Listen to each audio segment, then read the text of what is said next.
जय श्री राम, जय श्री महाकाल। ओएनजीसी एक ऐसी कंपनी जिसके अभी क्वार्टरली रिजल्ट्स आए थे और ओएनजीसी एक दिग्गज कंपनी में से एक कंपनी मानी जाती है, ये आप सब जानते भी होंगे। रिसेंटली इन्होंने जो अपने क्वार्टरली रिजल्ट्स दिखाए हैं, उसके बाद में जो इन्होंने ग्रोथ प्रोस्पेक्ट्स बताए हैं, मुझे लगता है उसके ऊपर हमें ध्यान देना ज़रूर चाहिए, क्योंकि ये एक पहली चीज़ तो बहुत ज़बरदस्त कंपनी है इंडिया की। इनफैक्ट वर्ल्ड में भी इस कंपनी ने काफ़ी भारत का नाम रोशन भी किया है।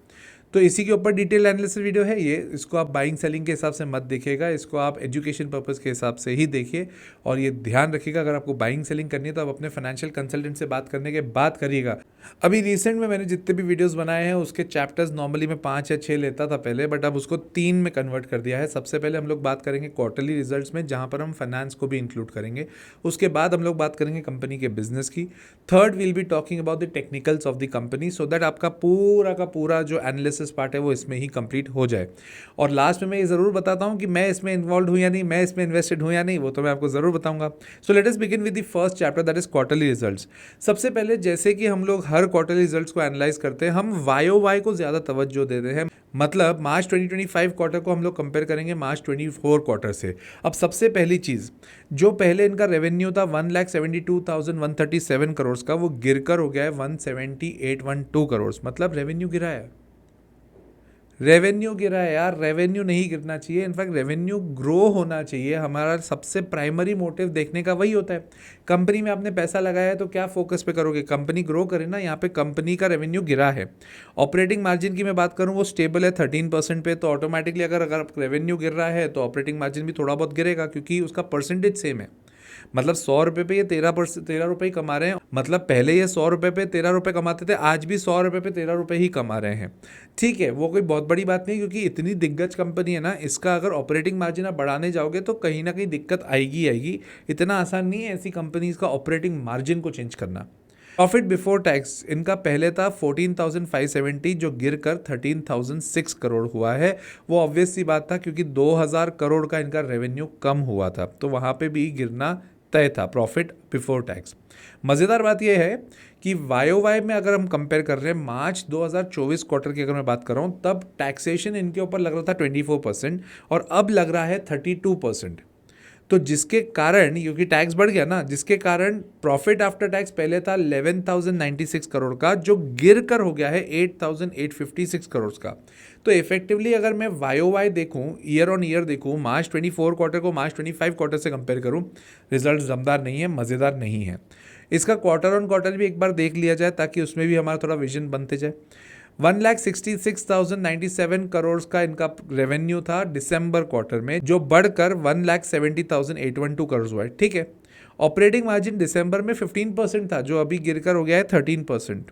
ये भी बात देखी जानी चाहिए। और 9,784 करोड़ का जो इनका प्रॉफिट आफ्टर टैक्स था, वो गिरकर हो गया 8,856 करोड़। बस यहीं पे वो टैक्सेशन का एक बहुत बड़ा मैटर है, जिसके चक्कर में ये लोग का इस बार प्रॉफिट आफ्टर टैक्स कम हुआ है।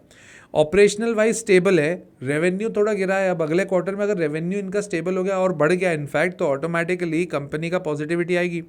लोग क्या करते हैं ना, प्रॉफिट आफ्टर टैक्स को बेस ले लेते हैं और प्रॉफिट आफ्टर टैक्स को कंपेयर करने लग जाते हैं। अरे भैया, एक बार टैक्स भी तो देखो, गवर्नमेंट ने इस साल टैक्स बढ़ाया ना। तो अगर गवर्नमेंट तुम्हारा टैक्स बढ़ाएगी तो ऑटोमेटिकली प्रॉफिट आफ्टर टैक्स तो कम होगा ही होगा। पहले जहाँ पर आपको 24% का टैक्स भरना था, आप 32% का टैक्स भरोगे, 8% कम होता है। ये बड़ी कंपनियाँ हैं यार, इनका अमाउंट बहुत बड़ा हो जाता है, तो जिसके कारण हमको इम्पैक्ट रिजल्ट्स में दिख भी रहा है। एक्सप्लोरेटरी वेल एक्सपेंसेस, इसको पहले आप ध्यान से समझिए कि क्या बोलती है चीज़। एक्सप्लोरेटरी का मतलब, क्योंकि ओएनजीसी का काम ही क्या है, क्रूड निकालना, उसको एक्सप्लोर करना, कहाँ कहाँ पे क्रूड मिल सकता है अलग अलग जगह पर।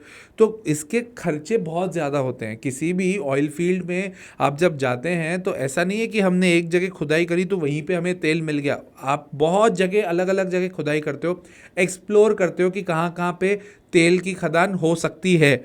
उसका एक बहुत बड़ा एक्सपेंस जो इन्होंने पिछले साल 794 करोड़ का खर्चा इन्होंने राइट ऑफ किया था, इस साल इन्हें करना पड़ा है 4,173 करोड़ का।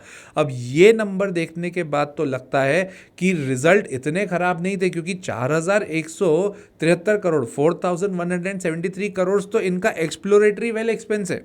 अब ये वाला खर्चा तो इनको देखो करना ही पड़ेगा ना। क्यों नहीं करना पड़ेगा, क्योंकि अलग अलग जगह अगर आपको देखना है कि क्रूड कहाँ मिल सकता है, तो ऑटोमेटिकली आपको खर्चा ये वाला तो करना पड़ेगा। तो एक तो ये चीज़ हो गई।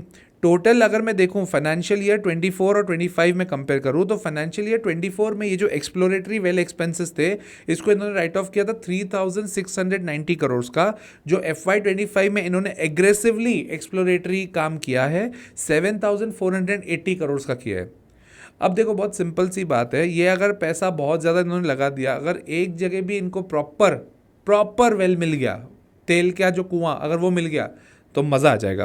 But let's see, fingers crossed. एक और बहुत पॉजिटिव बात रही थी इनके लिए कि क्रूड ऑयल के जो प्राइसेस थे वो बढ़ गए थे, तो $73 का जो क्रूड था वो इन्होंने बेचा है फिर $80 पे, क्योंकि देखो इसका काम क्या है, ये एक्सप्लोर भी करती है ना, एक्सप्लोर मतलब क्रूड ऑयल निकालती भी है और बेचती भी है लोगों को, और उसके अलावा इनकी खुद की प्रोडक्शन रिफाइनरी भी है, तो ये दोनों काम करती है। पहले तेल निकाला, अगर जितना इनकी रिफाइनरी में यूज़ हो गया तो रिफाइनरी बेच दो, जो बचा क्रूड वो किधर दे दो, दूसरी कंपनी को बेच दो, तो उसका भी ये मज़ा तो उठाती है, इसमें कोई डाउट नहीं है। 62,000 करोड़ का इन्होंने कैपिटल एक्सपेंडिचर किया है, जिसमें 18,365 करोड़ किया है ओपाल में।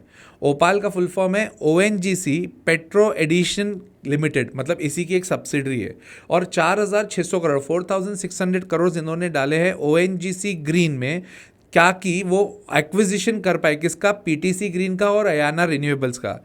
भाई ये एग्रेसिवली कर रही है काम। ये वाले वीडियो में आपने एक चीज़ नोट करी होगी कि बहुत इन डेप्थ डेटा मैं आपको दे रहा हूँ ताकि आपको समझ आए कि कंपनी एग्जैक्टली कर क्या रही है।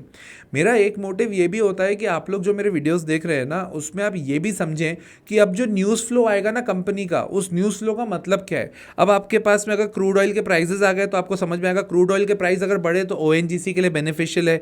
दूसरी चीज़, जब आपको दिखेगा कि एक्सप्लोरेटरी वेल एक्सपेंसेस क्या होते हैं, उसके ऊपर जब आप अपना एनालिसिस करोगे तो आपको वो क्लैरिटी से समझ में आएगा, अच्छा ये एक्सप्लोरेटरी का ये मतलब है। इसके अलावा ONGC में ओपाल क्या है, ओपाल के बाद में इन लोगों ने ONGC ग्रीन बनाया, और इस साल ONGC ग्रीन का IPO आने वाला है भाई साहब, ये भी ध्यान रखिएगा, ONGC ग्रीन का IPO आएगा। अब आपका दिमाग में क्वेश्चन आएगा, सर आप लगाओगे क्या? अब भी कैसे बता दो, उसका वैल्यूएशन तो है। NTPC ग्रीन के लिए भी मैं बहुत पॉजिटिव था, जिस दिन वैल्यूएशन आया उसी दिन मैंने रील बना के आपको बताया था कि मैं तो इन्वेस्ट नहीं कर रहा हूँ, क्योंकि बहुत ज़्यादा वैल्यूएशन कर दिया था उन्होंने। सिमिलरली एक डर इनके ऊपर भी रहेगा।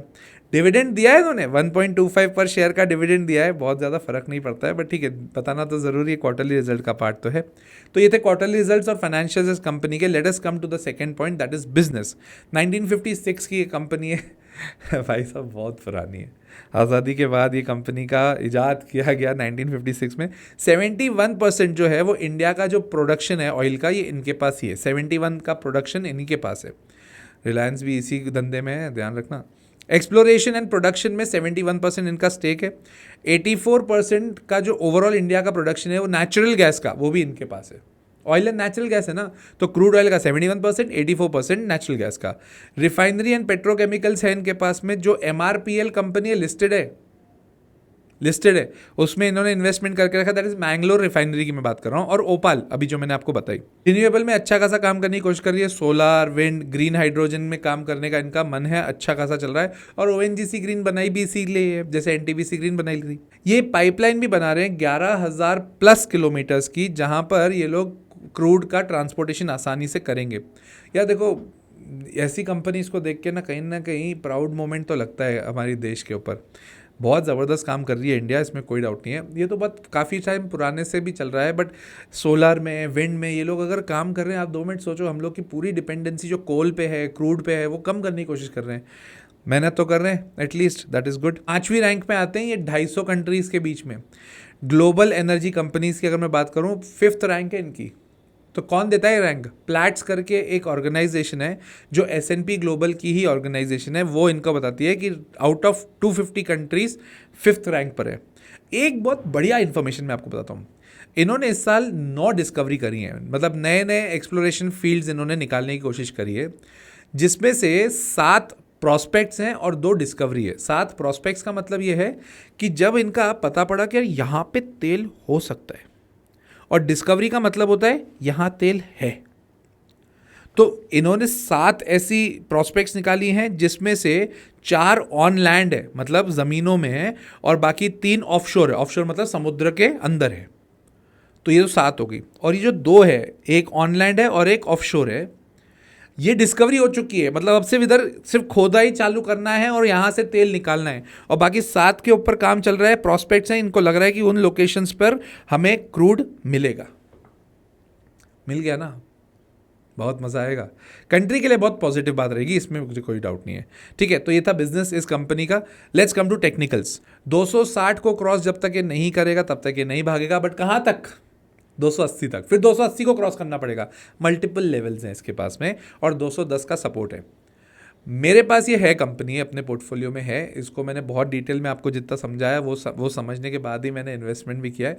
पर ये ध्यान रखिएगा, ये बाइंग सेलिंग रिकमेंडेशन नहीं है एक तो, और दूसरी चीज़ ये कंपनी ऐसे नहीं होगा कि एक ही साल में 210 का 300-400 हो जाए, वो बहुत स्लोली बढ़ती है, आराम से बढ़ती है। हर साल अगर ये 15% का भी रिटर्न दे दे तो अच्छी है कंपनी, पोर्टफोलियो का हिस्सा होना चाहिए, क्योंकि ऐसी कंपनी भारत के रत्न है और ऐसी कंपनी में हमें इन्वेस्टमेंट रखना चाहिए। ये मेरा पर्सपेक्टिव है, मैं रखता हूँ ऐसी कंपनी में। और प्लस क्योंकि जब मार्केट क्रैश भी होता है ना तो ये कंपनी एकदम से गिरती नहीं है। तो आई होप कि आपको मेरा कंटेंट अच्छा लगा होगा, तो लाइक कर दो यार वीडियो, सब्सक्राइब कर दो चैनल, और शेयर करिएगा अपने दोस्तों के साथ। साथ ही साथ कमेंट करके मुझे ज़रूर बताइए और कौन सी कंपनी में डिटेल वीडियो चाहिए, मैं ज़रूर बनाऊंगा। टिल देन, जय श्री राम, जय श्री महाकाल।